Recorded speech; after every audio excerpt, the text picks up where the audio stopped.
Marketing and beards. That's what you like the most. Yo, I'm so excited because we have the one and only Danny Sakka, aka Beard and Marketing, in the building. Yep. Yes, he's the founder of Dreams Inc. And today we're talking all things marketing. Dreamers Inc. Oh, Dreamers Inc. Yeah. Who the hell wrote this post? Somebody has to get fired now. Yeah. Yeah, Dreamers Inc. That's what's up. And today we're talking all things marketing trends and predictions. You guys, what going? You good? Yeah, niko salama kabisa. Yeah, man. Thanks for hosting me, man. So I like the glasses you got. Yeah. It's looking all fresh. Is that part of the brand? It is part of the brand, 100%. Yeah. So when I show up as Beard and Marketing, I always have my sunnies on because when I'm doing my pod, I always have them on. So correct. Just to keep consistency. So how did you get that idea? How did you come up with that? I mean, it was just random. To be honest with you, it's when I'm doing my podcast, right? Sometimes I usually think a lot, right? And when I think a lot, I close my eyes. Yeah. Oh. So imagine if I close my eyes without the sunnies on. It look weird, right? It looks so strange. Yeah, man. it looks strange. So so just for it not to look strange, I decided to put on the sunnies, and it became a thing. Easy, man. I should probably do the same. And they actually, look dope, I wanted to ask him, are you a shy man? No. Shy? No, not shy. Yeah. Not at all. That's what's up, man. Yeah. Welcome, Lakini. How was your day? The day was good. Yeah.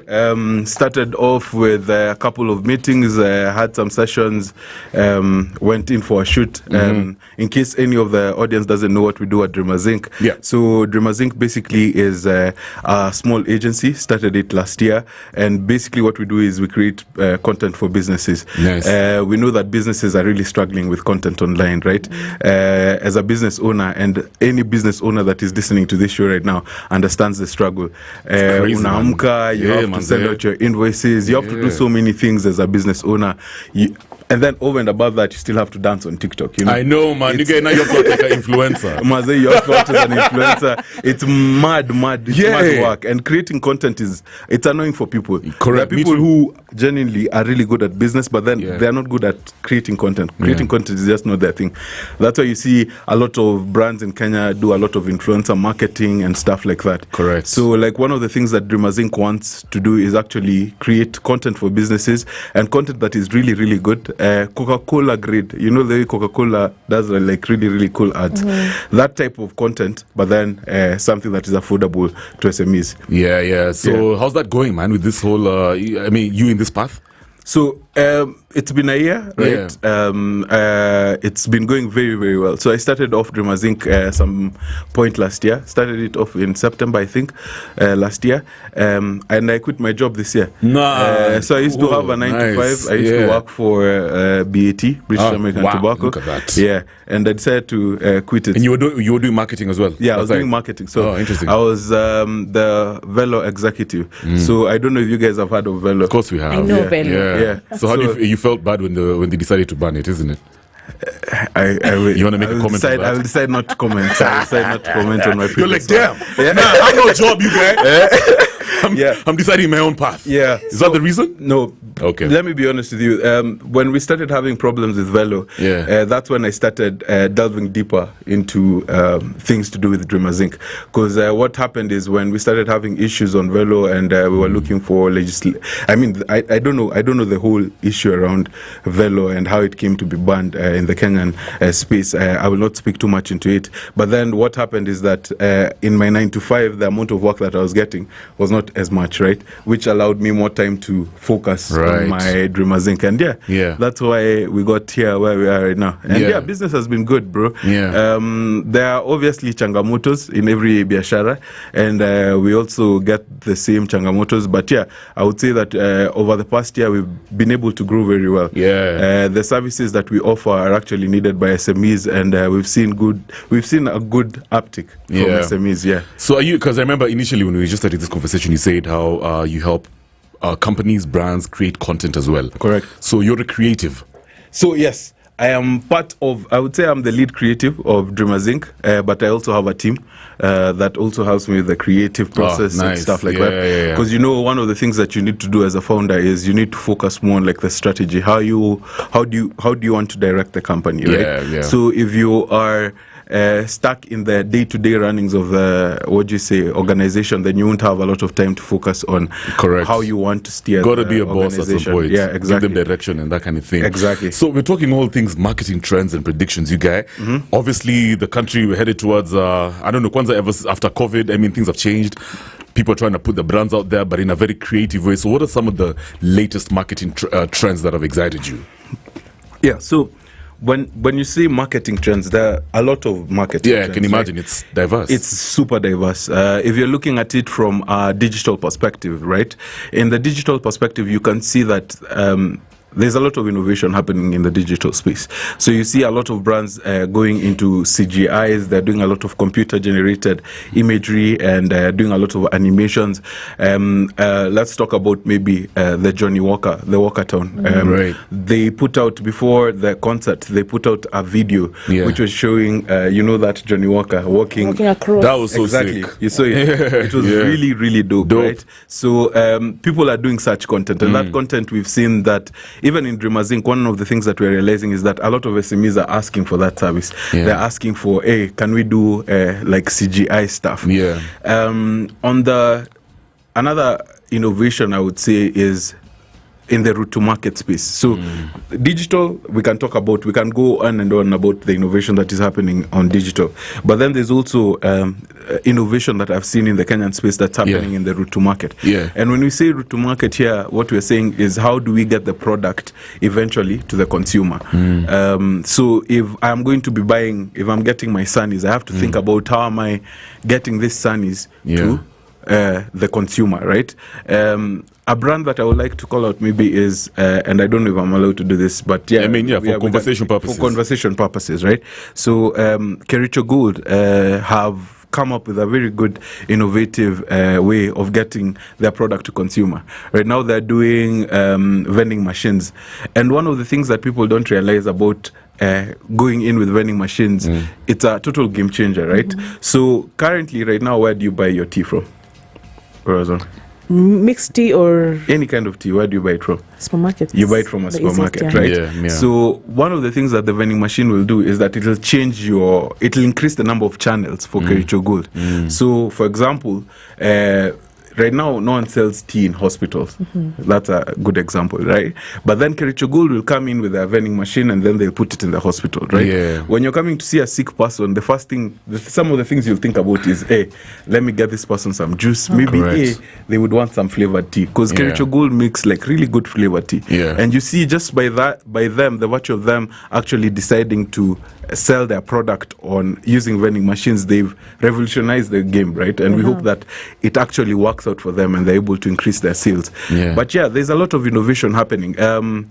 Coca-Cola right now is doing the pekele. The kachin-chin. Yeah. They're doing that pekele thing. And it's dope because one of the things that I feel like we have not seen in the Kenyan market for a very long time is an activity being run on Coke. When we were growing up, one of the things that we really, really enjoyed were those activities that were run on Coke. You drink your Coke, you look at the pekele, there's a code, you send it, and you stand a chance to win something. And it's nice to see that they're coming back into the market. I wouldn't say it's an innovation. I would say they're just doing what has already been tried and tested. Right. But then it's nice to see that people are actually investing in trying to ensure that consumers are taking up product, because obviously we know how the economy looks like. So you need a lot of stimulation. Yeah, that's interesting. So when you have like a campaign, for example, you're working with a certain brand or company or whatever, how do you go about coming up with a marketing strategy? How do I go about? That's a very interesting topic.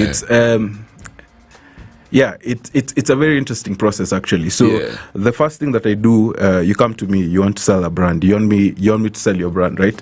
The first thing that I do is I try and understand your product. Right. I try and understand the 4 P's of marketing. Let me put it like that first. The 4 P's of marketing are product. Product is basically what you're selling. So I first understand, what are you trying to sell? What are you trying to sell to your audience? What is the product you're selling? Or is it a service? What is it, right? That's what I first try to understand. The second thing is the place. Place is just what we've talked about, like the route to market. How does the consumer get to access your product? So if I'm selling water, for example, a place that I would be selling water would be like your supermarket. It would be your general trade which is like your kibanda. That's where you'd be able to find water. It might be your vending machine. So that's a place, right? Yeah. And then the next thing I try to understand is how much are you selling this product at? Yeah. That tells me a lot of things, right? Yeah. And then after I've figured out the product, place, and the price, then I can figure out what type of promotion do I want to run on your brand, right? So if we are going to do Sunnies, for example, let's just go in with my Sunnies, right? The Sunnies are, where do we want to sell them? Do you want to sell them online? Yeah. Let's assume we're selling them only online. So the place is online. We're not going to have a physical shop, right? Right. We're going to sell them at a price of 20,000. If I tell you I'm selling this Sunnies at a price of 20,000, what that tells you immediately is that I'm catering to a specific clientele. I'm catering maybe to your more premium consumer. Yeah, proper high-end. Yeah, proper high-end, right? Yeah. And when I understand this is a premium consumer because it's 20,000, right? I try and, I try and immerse myself into the consumer, right? What would a consumer who's going to buy Sunnies for 20,000 do? Yeah. What kind of car they driving? What kind of So shops his are they lifestyle. going to? What is the lifestyle? But I want to go back to the water one. I remember my boy, shout out to Roba, because I know he's listening. This guy, he started like a water brand in Kisumu. And I asked him some serious questions. I was like, bro, like the market is inflated with the water brands badly. So how are you going to stand out? You know, so he was telling me, oh, you know, you guys care me, I'm going machinani kabisa. I'm like, yeah, bro. Yeah. Water is very machinani. Yeah. So how do you stand out, man? If I tell you, say, for example, you know, I want my water, I have like a water brand going on that are bottled water, and I want to stand out, man. I want it to be like proper high end. Yeah. What are some of the things that you could advise me to do? I mean, no, you would do different. Say, for example, you're the one that's doing this campaign. Yeah. How would you navigate the market, bro? Yeah. So very many things. Yeah. When you're looking at water, you have to, again, we have to think about things in a very holistic sense. You know, Right. when businesses come to me, because right now I would say I mainly deal with the digital side of things. People always think that digital is it's going to unlock everything, but then that's not what happens, right? So if you're going to sell water, the first thing I would tell you, right, number one, is you need to have your distribution right. You need to ensure that you have proper distribution on your water, right? Availability of product is very important. So True. you can imagine if you're selling your water, let's, I don't know, what do you want to call it? Beast mode. Beast mode, right? If you're selling our water, it's beast mode. Yeah. We've already marketed it. We've put it on shelves. Yeah. You can find it in your general trade shop. That is just the kiosk downstairs from where you live. You can find it there. Imagine going and then you find beast mode is there for the first week. The second week it's there, and then the third week it's not. Yeah. As a consumer, you get frustrated. I'm like, right? these guys are not serious. These guys are not serious. I don't with trust their product. them. Yeah. Exactly. There's no consistency. So when you're pushing FMCG, which is like fast-moving consumer goods, the first thing that I insist that you should do is ensure that your distribution is right. Okay. Another problem that I see with Kenyan businesses that are actually venturing into the FMCG business is that they don't rely on data, right? They don't use data to, to market their product. How important is it? Data analytics, Data is important. Data is king. Data is everything. When you start a business, if anyone is listening to me right now, if there's a key takeout that I want you to know is that you need to collect data on your business, right? So if you're selling water, for example, and I have two outlets. The first outlet is Kev's outlet. The second outlet is Corazon's outlet, right? And then I have a DR. A DR is basically a distributor representative. It's the person who actually sells the water into the outlet, right? So if I go to Kev's shop and then Kev usually takes like 10 bottles of water. Yeah. Corazon normally takes 5 bottles of water, right? And then I go to Kev's shop and Kev all of a sudden tells me, hey, I really don't need water today. And I need to ask myself as a business, why didn't Kev stock up my product? True that. Kev's run rate has always been 10 bottles of water, but right now he's not taking it up. So what's the problem? Is it a problem of maybe sometimes Kev might have a problem with liquidity, right? So you're having a problem where you don't have enough, you don't have enough cash, right? So you can't buy product. So what can I do to ensure that my product is always available in that outlet? Maybe I'll pass on credit to that outlet. You get what I'm saying? So, if you're looking at an FMCG business, distribution is key. obviously having the glitz and glam on on socials is nice. But then I would say if you're running an FMCG business, distribution is key. Your route to market, ensuring that you have a good route to market strategy is very important. Why are you going to sell it? You want to sell a premium. You want to sell premium water, right? You need to figure out where do the premium people go. Maybe if you're selling premium water, you don't want to sell it in supermarkets, because supermarkets are very mainstream, right? So maybe you might want to place it in a golf, I don't know, maybe in your golf whatever's, the clubhouses. The clubhouses and stuff. You know that is the right consumer, is the kind of consumer who would buy maybe the water for 1,000 bob or something. That's interesting. Is there? Corazon? So now I'm very interested. When you talked about your strategies, clients come to you.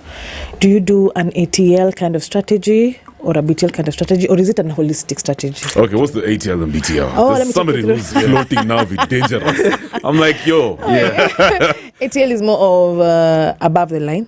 Then BTL is typically below the line. Exactly. Should I take you through? No, we're good. So you have to put everything into context. I'm sorry, apologies.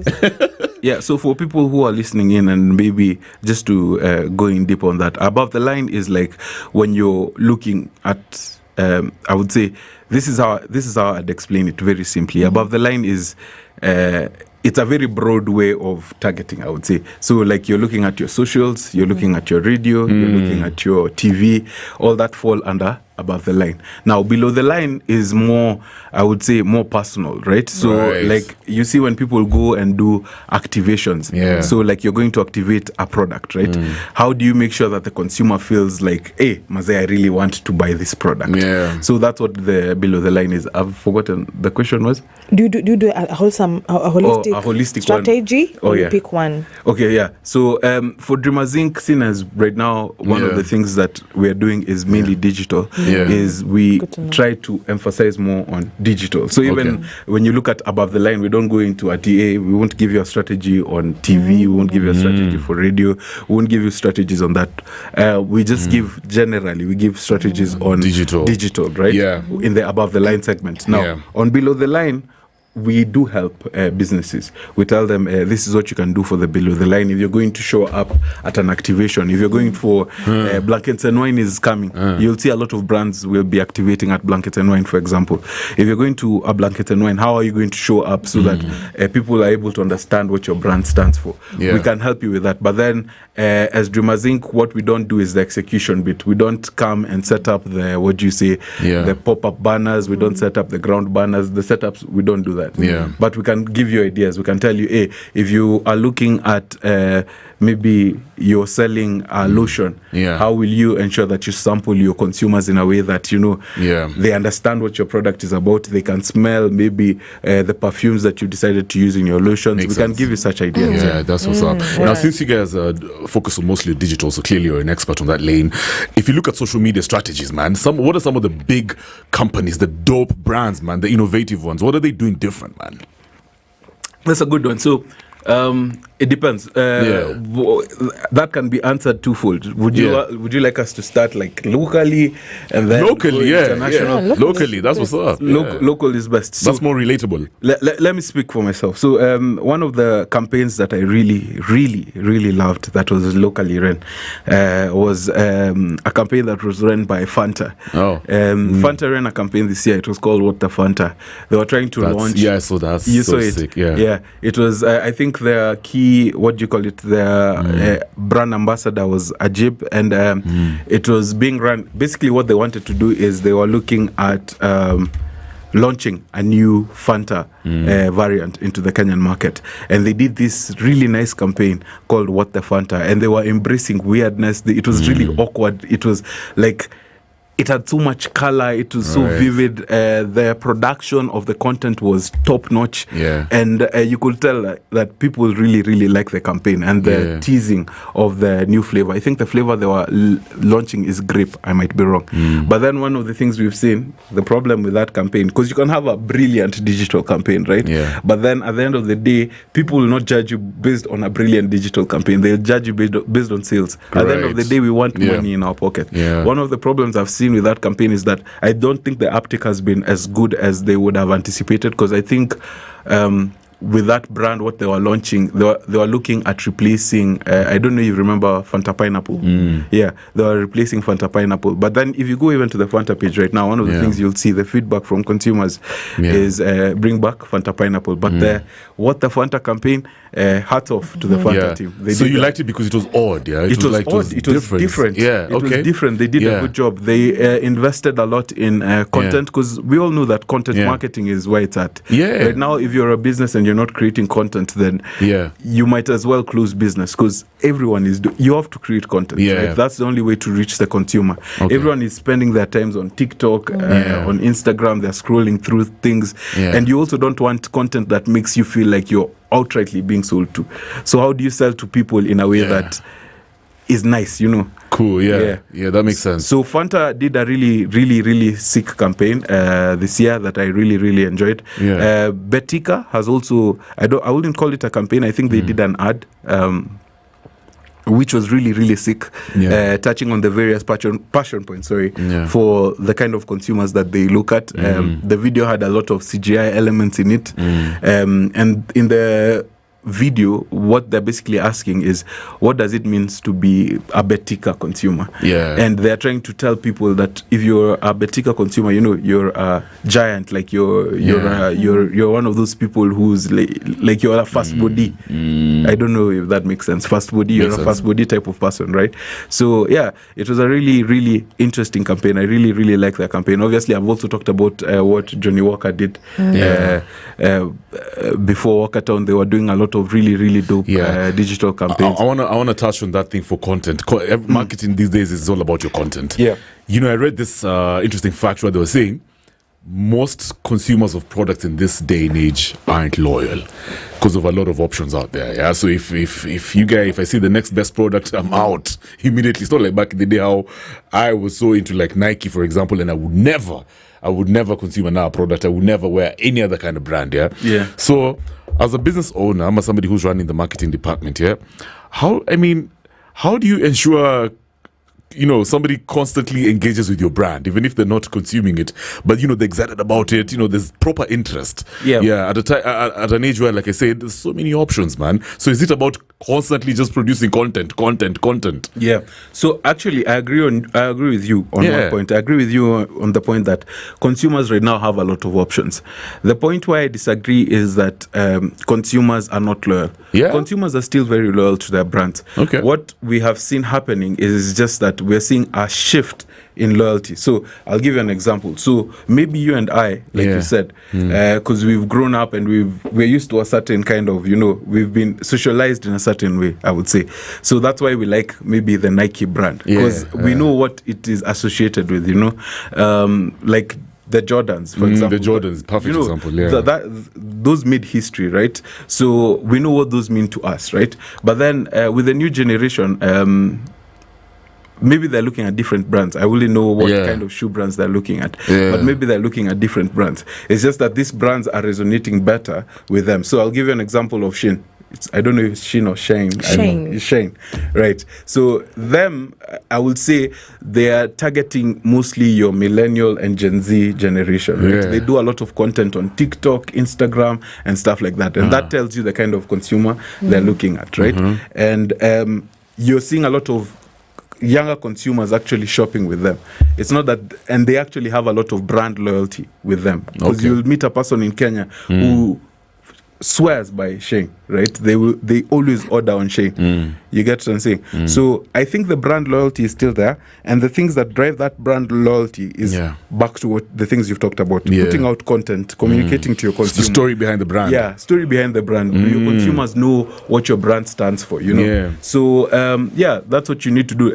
I'll give you another example. Blue Band. Blue Band has been there for generations. Correct. In Kenya, in the Kenyan scene, and it's relevant still. And that's because of the kind of content they always give. You remember when, I don't know how old you guys are, but when I was growing up, like one of the things I'm a millennial, that's all I'm saying. I'm a young soul. That's a sad. Your young vibes, this is so good, it's so good. So like when you're growing up, I think there was this song like "Be without be like a strain without." That was you sick. remember? Yes. And that totally it's entrenched in our brains. Like no one will ever, any millennial who I sing this song to relates to it, right? So right now, Blue Band is doing different things. I was watching an ad, Juicy, that just popped up on my feed, and it was totally different. I didn't relate to it, but then I understand how that would relate to like consumers of right now. Okay. So you just need to make sure that you're in tune with the consumer that you're targeting, and you keep engaging with them, putting out content, talking to them and stuff like that. No wonder the content creators are they're very valuable right now. Guys, if you're just joining us, by the way, we have the one and only Danny Sakka, aka Beard and Marketing. He's out there, man. He's the founder of Dreamers Inc. and it's all about marketing trends and predictions. Courtesan, Wagwan.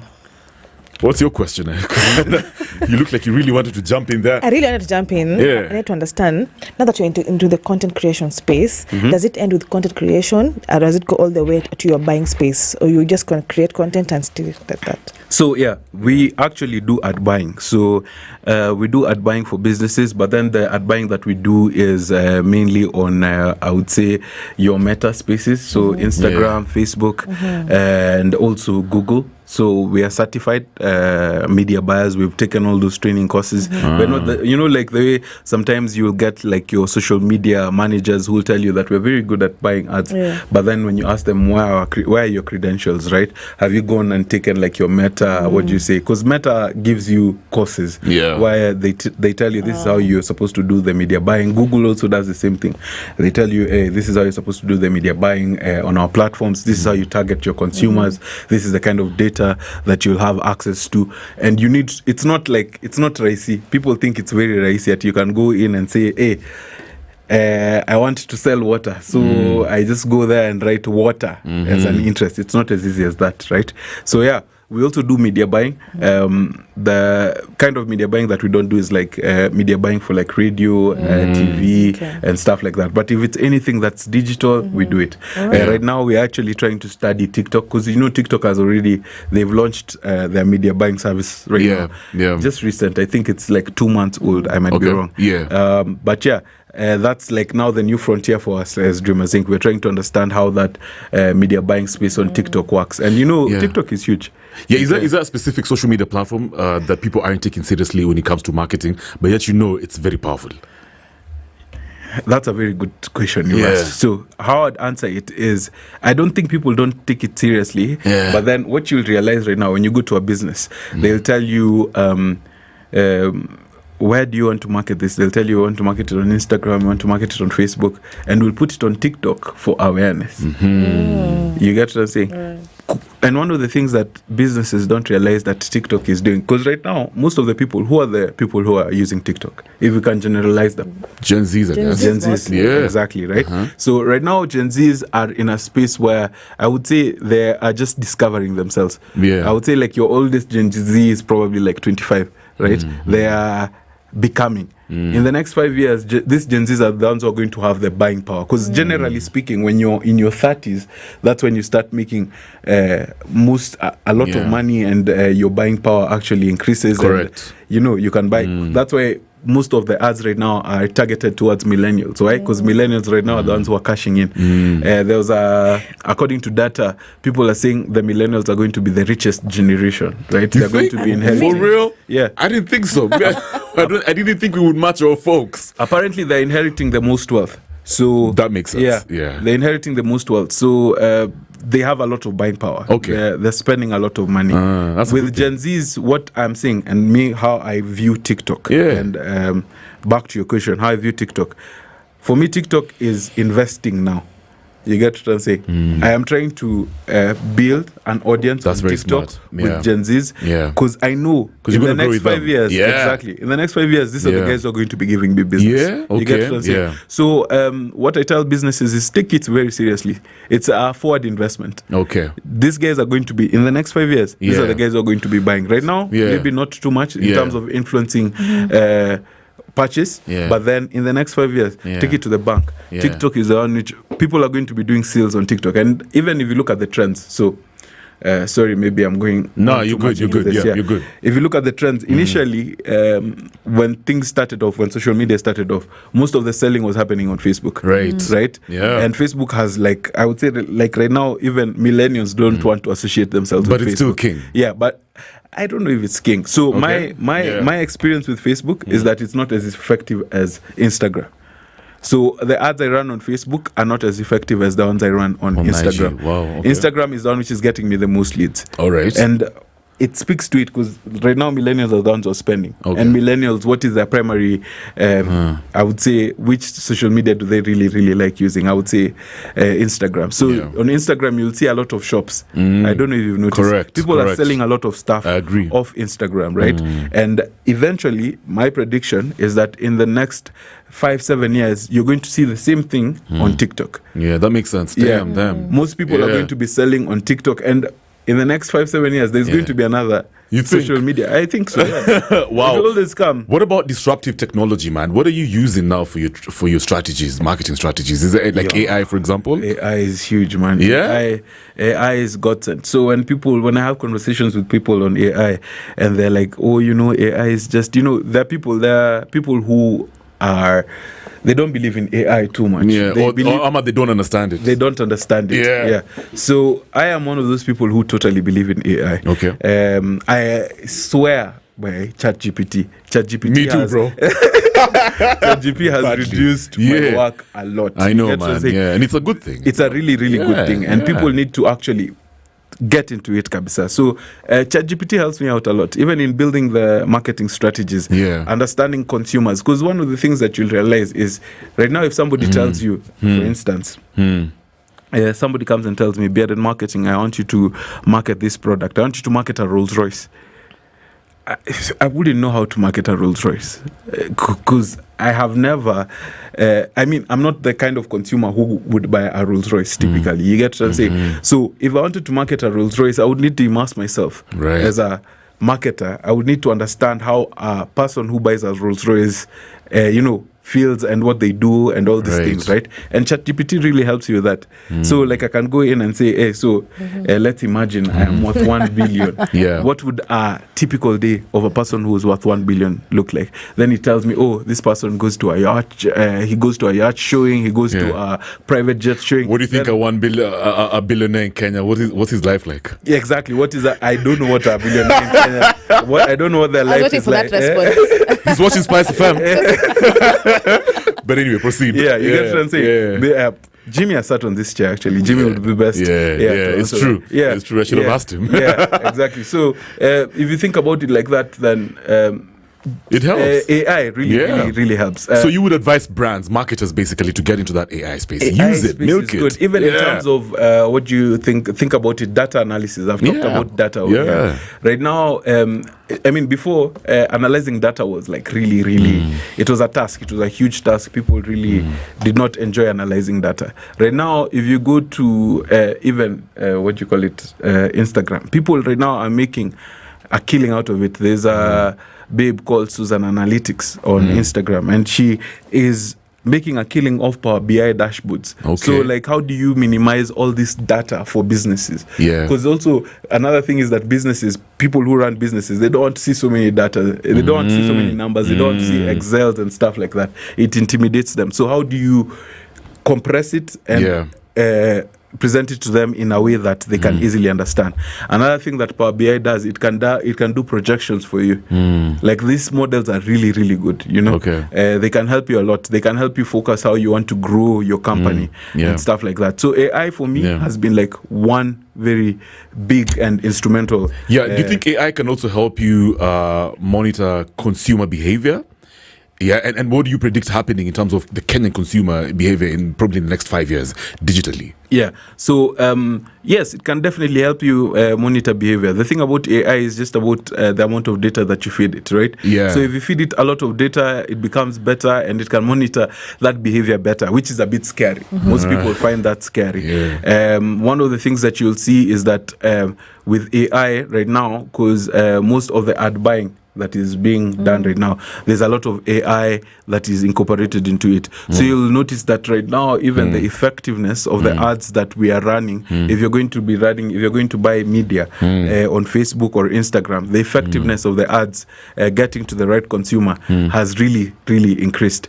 So what's your prediction about consumer behavior now that you have that type of technology? Exactly. What do you foresee happening, let's say, in the next 2 years? So in terms of consumer behavior, obviously, it's the thing about AI is like it can go either way. It can go anyway. You know, AI is like one of those things like you can try and imagine the most ridiculous thing, and AI can do it. You get what I'm saying? Yeah. Right now, they're using AI in the medical space, and it was able to map out, you know, the way sometimes cancers, you know, they say that a cancer is a protein, and they map out the cancer, they know how the cancer molecule looks like. That would typically take like 1 year. For a normal scientist before AI, it would have taken a year to map out a single molecule of cancer. And by the way, guys, if I'm wrong anywhere here, please feel free to correct. But then I feel like I am mostly right. Yeah. So it took them. I could have asked you, what's your source? Yeah. How do you know these things? Yeah. AI. Yeah. You have data to prove it. ChatGPT. Yeah. Proceed. Yeah. So it took an AI model 20 minutes to do the same work. Yeah. And that puts into perspective, like. What can happen. It's crazy. Right now, I can tell you, even on the digital space, have you seen, I don't know if you've seen these trends of videos, AI videos go popping on your feed. At TCG, it starts off with a guy who's doing welding, and then that welding goes into a peacock, and then I've seen those. It turns into something crazy, you know. People are going to be doing more of those. With AI and the technology, there's going to be a lot of fake news as well, which is going to come up. You get what I'm saying? There's going to be a fake beard in marketing somewhere who's being run by AI. So should we be worried, man? Because now you'd be like, what's authentic? Is that even human? What's this? I think AI in the wrong hands might be worrying, I would say. There you go. But then I would say that AI mostly, this is my view, and people might disagree with it, will be mostly good. This is what I think. Because if they're saying that they're able to map out a cancer molecule in 20 minutes, you can imagine how that is going to accelerate research on cancer, how that is going to accelerate finding cures and vaccines for cancer. So, and that is a good thing. It's inherently a good thing, right? Correct, yeah. But then there's also like some ethical things, like I saw Juicy, and this is going to be wild for you, maybe. I don't know if it's as wild for you as it was for me. I'm all right. So there's a guy who is in the US who actually was able to create a model of his mom. The mom passed. Nah. It's wild, bro. What? The mom passed, and then he was able to have, I don't know what kind of data he fed this AI model, but then the AI is able to talk like the mom, has the same almost personality as the mom, and he is continuing to tweak that AI model. That's strange, man. You get what I'm saying? So you can imagine if we get to a point where I'm able to get all the information that I have as beard and marketing, I put it on an AI model, I'm able to transfer it, and you know, right now it sounds very far-fetched, but then it's not. Starlink did that Neuralink thing. You've heard about the Neuralink thing? No, I haven't. So Starlink did a Neuralink thing where a guy who's fully paralyzed is able to make sentences. They cannot even talk. They just have a chip in their head, and they can communicate. You get what I'm saying? That's brilliant. So AI is going to be crazy. The world of AI and what it's going to do for consumers is very, I would say, hard to predict. But then one of the predictions I can make is, and I can make almost very confidently. Sorry, my tongue is a bit heavy. Is the one for TikTok, right? So we're going to see more people in the next 5-7 years going the TikTok route. Businesses will want to be engaging more with those with those consumers. So right now, if you're a business and you're listening, don't think that creating content on TikTok is a wasted time. It's not. All right. It's investing forward. Corazon? I heard you mention that AI is going to benefit mostly the consumers. What is going to be the impact on the workforce? The workforce is going to be hit.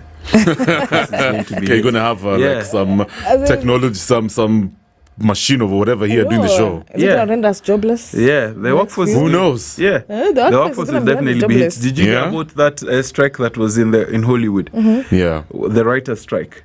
So the people who write movies in Hollywood decided to go on strike. The reason they decided to go on strike is because they were being replaced too fast by the companies, this like in Disney and stuff, they were using a lot of AI to write their content for them. So the writers were rendered jobless. And then they had to go on strike to say, hey guys, we need to figure out this AI thing because AI is coming too fast, right?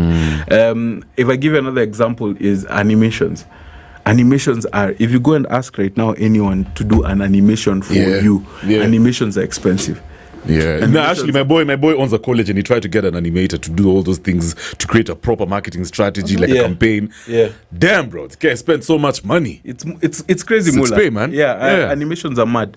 But then now you see with AI coming in, what you're seeing is animations are becoming easier because right now you're just putting in a prompt. You're like, hey, put this guy's face. Make this, make his body to look like this. I want him to look like a Superman, and the AI does it for you, and it does a really, really decent job. It does a dope job. So you'll see a lot of animators as well getting out. I think the thing about AI is just you need to start using it and figure out how you're going to have competitive advantage. I like that. So hold it right there, guys. Just a quick one, just a quick reminder. Amazing news courtesy of Naivas. Now, as the world is changing, Naivas is developing strategies to make it a supermarket that focuses on the needs of you and I, the customer, right? Now, Naivas, Kamakis, and Naivas Utawala are 24 hours. That's amazing news. You can shop at any time. These branches join Naivas, Westlands, Airport View, Ronald Ngala, Moy Avenue, Development House, and Kingara, which is 24 hours. In addition, enjoy stress-free shopping on the improved Naivas app. Naivas saves you money. We'll still talk about this. So get out there and head on to Naivas, Kamakis, and of course, Utawala. 24 hours for your liking. You can shop anything you want. If you're just joining us by there, my guys, we have the one and only brilliant young man. He's called Dennis Sakka, aka Beard and Marketing. That's what's up. Founder, Dreamers Inc., and we're talking all things marketing trends and predictions. Hey, yo, fam, let me ask you. I feel like the market space is getting a lot of we have many dope brands coming up, which is good for the consumer. But if I'm a new guy, I have like a SME over there, I have a dope idea, dope product. How do I stay relevant, you guys? How do I stand out? Standing out is interesting. Standing out is just, it's about, first of all, understanding what your brand stands for, right? If you understand what your brand stands for, it's about getting the product to the right consumer, I would say. Most people, let me put it like this, most people try to go too broad in their marketing, which is generally a strategy that I don't believe in. So imagine you want to sell, again, the sunnies. We've said we're selling this sunnies at 20,000 bob, right? If we're selling this sunnies at 20,000 bob, I can do a really dope campaign and buy ads for all Gen Zs. Right? And if I buy ads for all Gen Zs, this ad is targeting Gen Zs.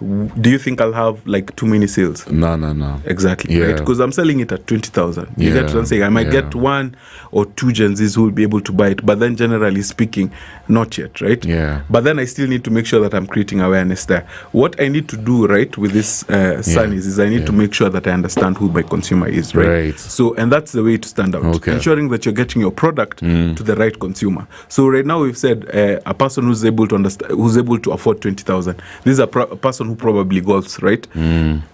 If they're playing golf, then we need to be in the golf, golf the clubhouse, like where they usually hang out, and we need to activate them. How do you make sure that you're activating and the people who are there know about your product? So if you're trying to sell the sunnies again for 20,000, one of the things that you realize is that you're selling a premium, right? If you're selling a premium, then you need to have content that has premium cues. So if I am wearing these sunnies and I am coming out of a Pro Box, and this is no shade. We don't believe you. You get what I'm saying? People will not want to buy the product. That's actually dope. They won't think about, this is a product that is worth 20,000.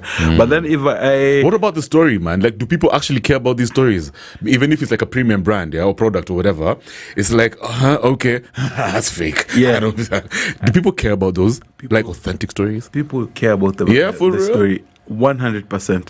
100%. And people know when you're lying. How about you're trying to sell them into what? Into something, kabisa. And that's the only reason why. Yeah. The reason why, and this is the thing that I've been trying to get SMEs to understand. The reason why we are hammered by the big brands. Why in Kenya, if somebody tells you right now, name for me 10 Kenyan brands, you'll struggle. Of course. Yeah. But if I tell you, name for me brands, you will be able to mention brands that are super international. Tell me Fanta, Coca-Cola. You'll tell me brands. But then the thing that Kenyan businesses need to realize, the thing that Coca-Cola, Fanta, and all these big brands are doing is that they're investing in telling their story. There you go. You get what I'm saying? Yeah. You as a Kenyan brand, you're not investing in telling your story. If you don't invest in telling your story, then you don't have that consumer loyalty that we were talking about earlier. You get what I'm saying? Yeah. If you go to the Dreamers Inc. page, one of the feedback that we usually get on the Dreamers Inc. page is that people just generally feel like the content is innovative. You get what I'm saying? Yeah. Even if you go on the page, one of the things that you'll realize is that we're telling a story. Okay. We are a small digital agency that is trying to become Africa's biggest digital agency. And people like that. You're small, but you're acting big. Yeah. You're small and you're acting big, exactly. And people want to be part of that story. They want to be part of the story that, hey, we were with Dreamers Inc. when they were small. And now we'll be with Dreamers Inc. Man. You get for real. Yeah. People like the story. Never, by the way, don't get it twisted. If there's something that you need to do as a brand, is you need to tell stories. Storytelling is very important. Even if you look at the kind of brands that you use right now, you're using the lip balm, you're using a Nivea, for example. The reason why you're using Nivea and you're not using any other brand, the reason why you decided to take that Nivea, you might think it's like, I just took it. It's not. No, there's always a story. Yeah, there's a story behind it. You've probably interacted with their content. Correct. You've probably interacted with some influencers that they've had. You get what I'm saying? Yeah. There's probably another petroleum jelly brand that is currently in the market, and I don't know, that you probably also don't know about. Yeah. And maybe because they don't have a story. Exactly. What about, like, what's the one golden rule for small brands competing with the bigger brands in a market that's obviously inflated? Yeah. Yeah. So, I mean, what's the strategy? Me, I would say the strategy is just do what the big brands are doing. Really? Do what the bigger brands are doing.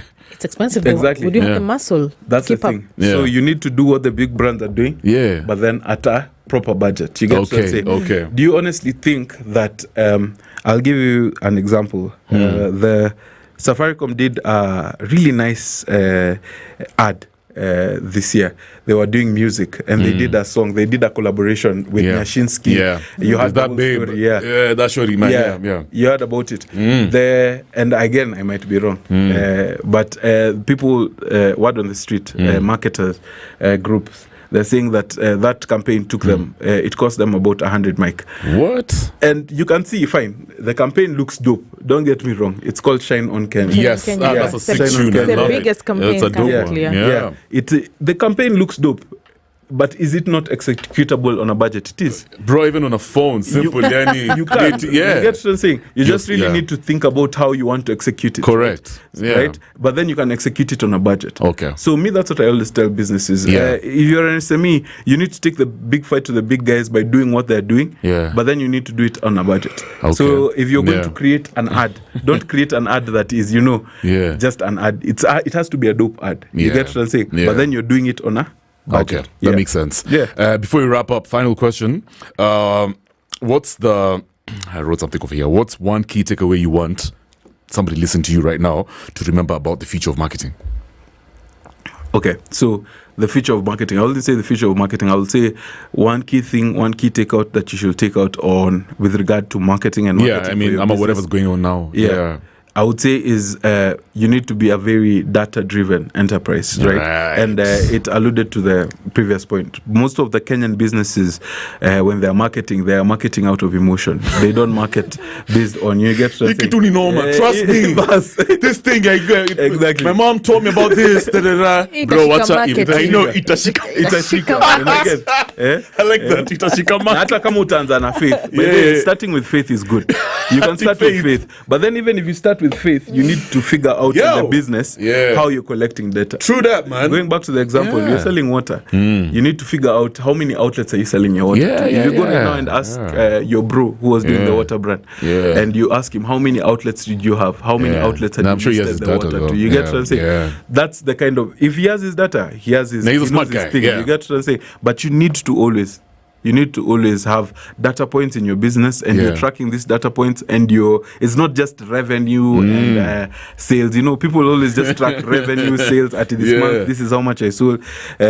Also track who are your consumers. True. Who's buying the product. You get what I'm saying? Yeah. So you need to find these avenues to collect data. This would be my biggest takeout. I like that. Yeah. Easy. But okay, fine. Before I ask you about your contact information and that kind of thing, do you ever worry when people don't know you? Because me, I ran into your brand online and then I DM'd you, of course. Yeah. But when you ask somebody, okay, do you know me? Am I whatever? Am I when like? I mean, you're in a social setting. You know, do you care about that? Like some people don't know you. No. To be honest, I really don't care if you don't know me. I wouldn't consider myself like a celebrity. I would say I have a very niche following. The kind of people that like my content would be, because I only talk about marketing. That really closes off your audience as well, right? So, the reason I'm asking is because every marketer's dream is to get the next person to know about their product, about their brand.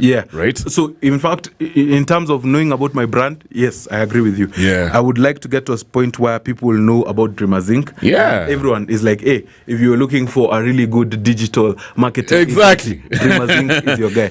But then would I necessarily want people to say at the if you're looking for a good digital marketer, Sakka. I don't think Sakka for me is a brand or a focus for me as Dreamers Inc. is, if that makes sense. That's dope, man. Easy. Sasa, obviously there's somebody right now, probably from Kisumu, Mombasa, Eldoret. They're loving. Actually, some comments. Let's cruise the comments real quick. It's 9 p.m. by the way, guys.